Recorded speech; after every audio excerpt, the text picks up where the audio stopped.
Bienvenue sur Perpétue Robert Naturopathe. Aujourd'hui, nous allons parler de la dépression et des choses naturelles que nous pouvons faire.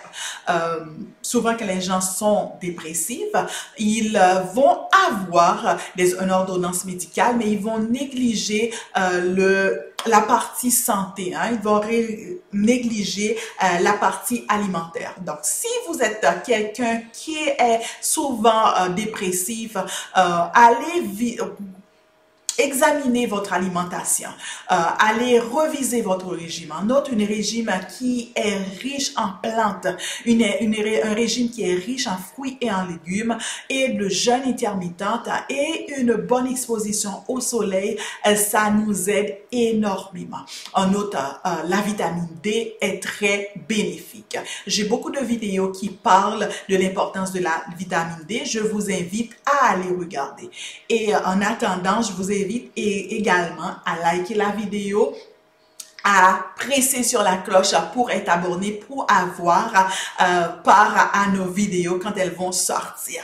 Une autre chose qui était très important aussi, c'est regarder la santé intestinale. Donc, il existe un lien énorme entre ce qui se passe dans votre gros intestin et votre humeur en général. J'ai aussi des vidéos qui parlent sur le microbiote.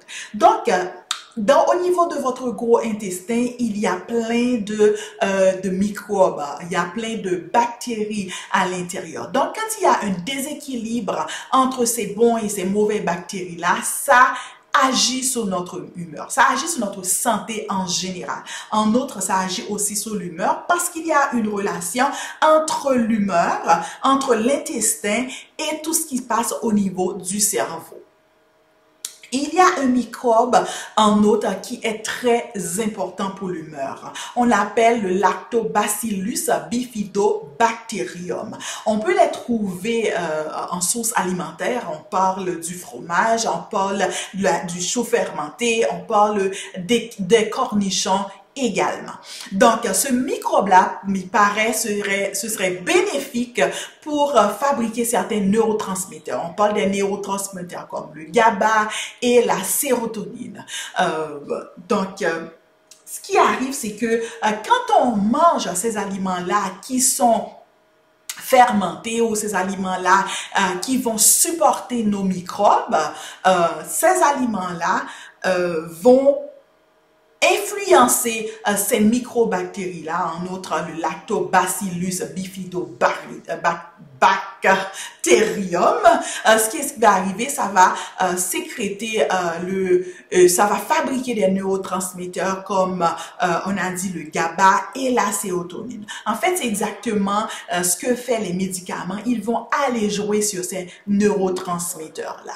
Donc, comme prévenir vaut mieux que guérir, donc allez, si vous êtes au début de votre phase dépressive, allez manger ces aliments-là en grande quantité. Donc, il y a d'autres microbes aussi qui permettent de faire la dopamine et puis l'acétylcholine en général, qui sont des neurotransmetteurs.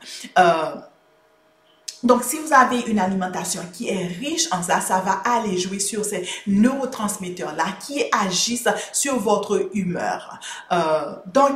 Sauf la différence avec les médicaments que l'on prend, c'est que ces aliments-là n'ont pas d'effet secondaire. C'est des choses nocives, ça n'apporte que du bien dans votre alimentation. Il y a d'autres microbes aussi qui fabriquent également des vitamines, notamment la vitamine B1 et d'autres vitamines B-complexes. La vitamine B1, c'est une vitamine qui est très important pour la santé, qui est très important pour soutenir nos nerfs quand on se sent anxieux, quand on se sent dépressif. Donc, si vous ne consommez pas ces aliments-là de façon régulière, je vous suggère d'aller avoir une source de lactobacillus. Mais souvenez-vous que il faut mettre vraiment l'environnement intestinal d'une façon pour que ces bactéries-là puissent se proliférer. Donc, c'était tout pour aujourd'hui, Perpétue Robert Naturopathe. Vous pouvez me retrouver en me renvoyant un courriel sur perpétue.robert@gmail.com ou sur Facebook et Instagram. Merci.